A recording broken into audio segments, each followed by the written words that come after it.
Ladies and gentlemen, welcome aboard this Air France message. Your journey to France begins when you set foot on the plane, starting with a complimentary glass of champagne in every class. Now available in La Première and coming this November in Business Cabin, savor the tastes and flavors of an exclusive menu created by our new Michelin-starred French chef, Daniel Boulou, aboard our flights departing the U.S. Enjoy an exquisite taste of France before you arrive. Bon appétit! Elegance is a journey. Air France. And now it's time for No Pucks Given with Dan Kingerski of Pittsburgh Hockey Now. Penguin Scoops locker room buzz and straight-up analysis. No fluff, all hockey. Now, here's Dan. Well, it is No Pucks Given here on the Pittsburgh Hockey Now platforms. You'll see this on YouTube and the website and the Odyssey podcast network, as well as wherever you get the podcasts, be it Apple and Amazon and Spotify and so on and so forth. I am Dan Kingerski, and if you're watching the video side of this, I'm a little worse for wear. 8 days in California. Man, that is just a different world. When I spent, 6 of those days in downtown LA, and I've got some stories. The things you're going to see in downtown LA. But let's talk some hockey. On the No Pucks Given, we're going to go inside the Penguins road trip. Not everything is reportable that you see because, people aren't talking to you or you kind of find yourself in close proximity to areas that are off limits, but you get a sense and a vibe of what's going on with the team. And it really is, I think, an interesting dichotomy for the Pittsburgh Penguins right now. They come home from the 3-game road trip, 4-2, winners of the last 2. 3 very different games. But I guess I should say this because if the opposite were true, we'd mention it. If the Penguins were like in last place or next to last of the Eastern Conference, we would say, that's what we expected. However, in this case, the Penguins come home from this road trip in the first wild card position because of that 4-2 record. Take it for what you will. It's October 20th when you hear this. I'm not saying they're going to win the Stanley Cup, but there are things to note about the Penguins, both good and bad. And we're going to do that. I don't know if you saw my Sunday column on PittsburghHockeyNow.com. If you haven't, go read it. It was written in 1 airport, 2 airplanes, and on a city bus. So if you find a typo, let me know. The early season red flags was the column, and there were 3 things that I pointed out. We're also going to talk on this podcast about some of the green flags, so to speak. There are some things that are wildly exceeding my expectations, which are entirely replicable, sustainable even. So we're going to get into all of that. The players who are on the rise, the players who are in trouble and who are becoming those red flags. We're also going to talk about, I don't know if you saw the PHN Plus exclusive column that I did. I think I published it Saturday morning as we were transitioning from LA to San Jose. And I made a point to talk to some of the veterans who are affected by the lineup shuffling. And I suppose that's the kind way to put it. Talked to Noel Acciari, talked to Sidney Crosby, amongst others. And the question was simple. How do you navigate this situation? How does the team navigate it? I mean, most people, now I'm in media. It's a constant fact of life. Not now that I own my own company, but, before then, where somebody's always trying to take your job. That's just media. So that's every day for those of us scumbags in the media. Athletes deal with that as well. Most people, I don't think the person in the cubicle or the office next to you, they're not trying to take your job. They're probably trying to get you to do their job more often than not. Or if they are trying to get your job, it's just get promoted above you, not necessarily take what is yours. But in pro sports, you're sitting in a locker room where everybody has to sort of be unified, especially in hockey, where unity and conformity are so prized, so valued, that you're sitting looking across the room at somebody who not only might take your role, but also take your job. And you lose, Sidney Crosby used the word livelihood, and I thought that was important. We'll get into that as well. Plus, a couple of reader questions came in via the comments, because I put the little note in the Sunday morning Dan's Daily that if you comment with a question, and both questions actually, well, the one question I'm going to deal with as part of the red flags, but the other deals directly with this sort of the young player, but someone very much in danger of losing their job. So let's go inside the road trip a little bit, because it was 3 very distinct games. Anaheim, they had plenty of chances, plenty of scoring chances, didn't finish anything. A couple of the guys thought they got goalied. I don't know. I didn't go that far, but their penalty kill was again terrible. Anaheim really took it to them with the man advantage. Anaheim was blasting away. The point had shrunk almost to the, into the circles, because the PK sagged so far. Anaheim pushed them so far. And then at the end of the game, when Parker Wotherspoon takes that delay of game penalty, and believe me, nobody was kicking Parker Wotherspoon harder than Parker Wotherspoon. I mean, we go over to his stall. I mean, credit him. Most guys in that situation, they're not talking to the media that night. They get in the room, they get their gear off as fast as possible, and they clear out like Wyatt Earp is coming for them at sundown, and they're gone. You're not getting the chance to talk to them. I really enjoy talking to Wotherspoon. He really is. I'll just give you an example of what a good guy this is. I mean, you've seen on the ice how well he is playing. He is absolutely, I think he's probably playing the best hockey of his life, quite frankly. And you compare and contrast him to Matt Grzelcyk last season, you're like, I see the difference in just the completeness of Wotherspoon's 200-foot game.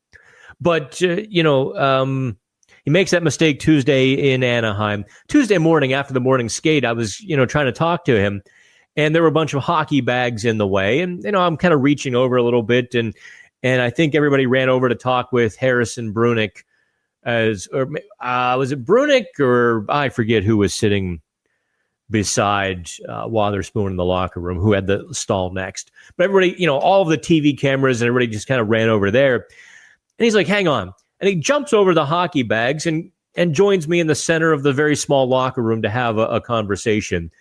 My questions, that we wrote about. This is just what kind of guy this is, and it was quite interesting to me that he would go out of his way like that. But he's playing really well. You go to L.A., Brunick gets scratched, comes back in. Brunick plays pretty well. Ben Kindle gets the one-game scratch as they try to keep everybody fresh. Noel Acciari scratched in Anaheim, comes back, has an amazing game against L.A. That might have been Noel Acciari's best game as a Penguin. No kidding. He was just flying. He turned the clock back a solid 5 years. That was the Noel Acciari that Kyle Dubas acquired, giving up a first-round pick a handful of years ago. But I also began to see with the lineup changes, and the reason I kind of bring up both of those games and the on-ice product, Penguins beat LA, obviously. they got some pretty good goaltending by L.A. Anton Forsberg certainly was not stellar against the Penguins, and that played a role. We'll talk about Sheloffs and Tristan Jarry maybe another day. But that's when I began to see no one said anything. Don't misconstrue that. But I could see, I could sense, I could feel guys feeling anxious, a little angry, a little sad, getting the healthy scratches, the veterans. I saw one kind of just strolling through the bowels of the arena, nowhere to be, and just sort of dealing with it. And that's the kind of stuff that it really brings the human side to all of this. And that's why Friday morning, when they practiced in LA a day later, I made a point to ask the veterans, how are you dealing with this? How does a locker room deal with this? How do you keep, you're competing. You're competing for a role, your job, with the guy sitting beside you in some cases. And that's where Noel Acciari really dug in a little bit. And he kind of gave me I understand what you're saying. Because most of us don't have to go through that. Most people, anyway. I've been through it. I've taken people's jobs, and I've had them taken, and so on and so forth. But Acciari talked about being a good cheerleader. He's like, you're not happy about it, not even a little bit. But this is when you have to, bring the positivity, and you have to be a cheerleader for those guys in the room. You have to want the best for everybody in there. I find that amazing. Just an amazing bit of mental acuity and mental strength to do that. I have, in my career, sat in the same press box as a player who was frequently a healthy scratch, who was not happy about it, sitting on his phone just MFing every player on the ice. Picking up every mistake. Oh, that guy sucks. Look, that guy sucks. I kid you not. I've seen it, and no, I'm not going to tell you who it was. That was some years ago. I think a lot of people would succumb and be like that. I thought that was a very normal reaction. But I also asked Sidney Crosby about that. And as you watch these games, understand how badly these guys want to play. It's not about a paycheck. It's about playing. I guess before we left Sunday, before the team left on the West Coast trip, Matt Dumba kind of went to the line, right up to the line of what you can say publicly, saying he felt he should be in the lineup and those sorts of things. Dumba got in Thursday against LA. He and Connor Clifton, and they were just trying too hard. Dumba especially was trying to be all over the ice and really trying to win a job on one shift. And it sort of went sideways on him until the third period when the Penguins finally stabilized that game. But that's what these players are sort of going through and go, inside the room. We talk about, Sidney Crosby. I figured I'd ask the captain how a team navigates that. And I wish I could play the sound for you, but we were in this small rink and everything was echoing. It was really bad sound. What he said was, you have to be conscious that it's guys' livelihoods. And, everybody has to pull together, but everybody also has to be conscious. So it's really, I find that dynamic fascinating.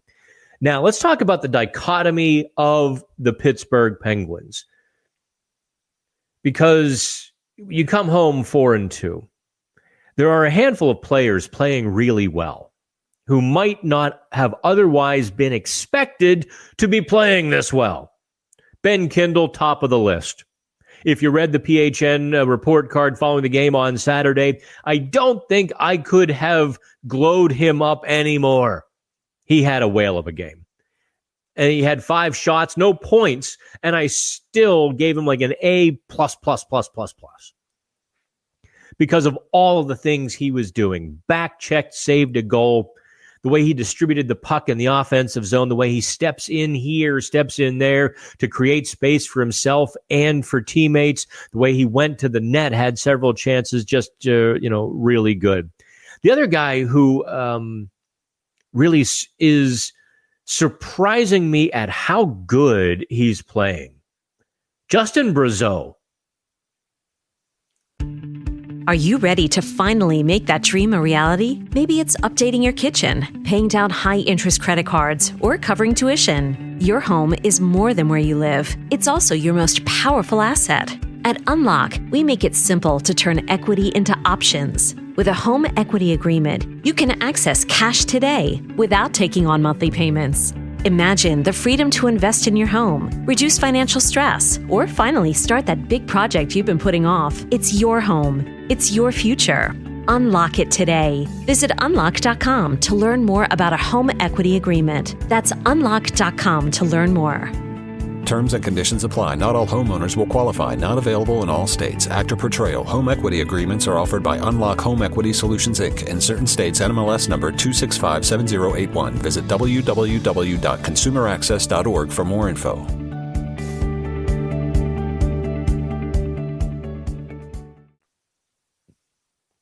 He had a lackluster, mediocre, blah, what the heck's so special about this guy? Training camp. Now, he is 6'5", 6'6", and 230 pounds or so. So he's got size. He also has hands. He's scoring goals not just by, going to the net and being bigger than somebody and taking away the goalie's eyes or, deflecting things. He is scoring goals that are creative. He's setting up goals.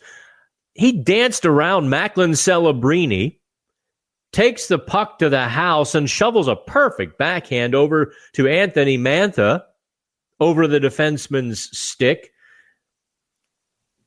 He did that I don't know how many times against LA and against San Jose, where not only was he strong on the wall, able to come off the wall with the puck, but then be creative with it.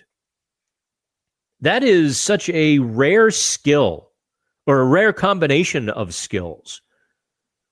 If Brazeau were a little quicker, he'd be a $10 million guy. As it is, he is already approaching the production you would expect from a $1.5 million guy. What does he have? 5 points, 4 goals, 5 points in 6 games. If he hits 10 points for $1.5 million, you're like, yeah, okay. That's about what we expected. And he's going to get there in October at this rate, the way he and Evgeny Malkin are playing. The other player that might surprise you that I'm about to back the dump truck to and heap some praise upon is Erik Karlsson. Erik Karlsson is never going to be a consistently good defender. That's just not him. What you hope in the defensive zone is that Erik Karlsson is engaged. Definitely that. He is really zipping around the ice. And I mean, he's distributing the puck from the top of the zone. He's joining the rush.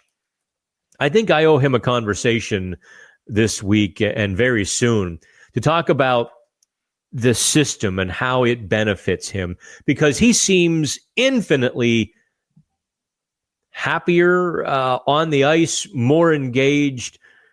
Now, maybe it's just the fact that he wants to make Team Sweden, and he hasn't yet been named to Team Sweden. Maybe it's because the San Jose Sharks owner basically backed the bus over him, ran him over and then backed up and did it again. Didn't quite say, did the Sharks owner, that he regretted the Erik Karlsson trade, but he basically did. He's like, well, when I think about the Erik Karlsson trade, I really think of the players we didn't get to draft. One of those being Tim Stützle. Whoops. Losing Josh Norris in the trade. And the Sharks owner did not do... Oh, he also said Erik Karlsson was not a team player. He did. The Sharks owner talks to the media once every several years. I believe he's German. And if you've known Germans, like authentic, like real Germans, not just German heritage, but like authentic Germans, they just say the truth as they see it. And it's kind of glorious. No thoughts of feelings or anything. I'm thinking, I could live in Germany. I could handle that kind of society. I would fit right in, I suppose. I dated a German woman for some time, a decade ago. Actually, really fun. Had a great time. Unfortunately, she was on a visa and went back and so on and so forth. But she had that same just, you say something and you're not expecting it, and boom, you get clocked with a response. And they're like, what do you mean? That's the truth. You're like, well, okay, yeah, that's the truth. The Sharks owner did that to Erik Karlsson. So either way, Erik Karlsson is playing really well. He did the same thing last November and part of December when the former Team Sweden coach ripped him to shreds. Karlsson kind of got got the motor going, and then by early January it was sort of all over. This year, Karlsson is on his horse. You can figure out the motivation. I don't know. Obviously, Ben Kindle and Karlsson and Achari had his best game. I like the way Malkin is playing, too. I really like the way Evgeny Malkin is playing. It's not old vintage Malkin where he's taking over games. It is an intelligent Evgeny Malkin. He's back-checking. He's forechecking. He might not be forechecking quite to Dan Muse's system, because I've noticed when Evgeny Malkin forechecks, everybody else has to figure out that he's forechecking. Because he just goes. He's like, yeah, I'm going to go forward. Muse's 1-1-3. Malkin is going to be, he doesn't care if he's not the one. He's going to become the one. He forechecks, like he always has, and just charges forward. But he's also putting up points, 9 points, 6 games. That's some pretty good totals for the big man. You notice no one's talking about Evgeny Malkin retiring right now. No one's talking about trading Evgeny Malkin right now, except a couple of people who keep tying him to the Florida Panthers. But even that kind of got tamped down pretty quickly. No one's talking about that stuff because Malkin is playing so very well. Now, this is the dichotomy of the Penguins, and this is what I really wanted to get to, and these are the red flags. For those of you on the video side, I've got a couple of Chris Letang videos, which were in the red flags story on PittsburghHockeyNow.com. I'll tell you what. Here is where we take a break. Okay, I'm going to take a quick break. The video will continue. The podcast is going to pause for a second for Odyssey to catch up. And then we've got, the red flag players who are really not holding up their end of the bargain or are off to a very bad start. And it could be a problem right after this. At Miristar Federal Credit Union, we are on the rise for our members and the communities we serve. They inspire us to keep moving, to keep reaching for more, so we can help them achieve their financial goals. Their stories are our stories. Since 1950, our deep roots have inspired 75 years of community trust. Together, side by side, we're on the rise. County Federal is now Miristar Federal Credit Union, for everyone who dreams of moving forward while giving back. Federally insured by NCUA Equal Housing Lender.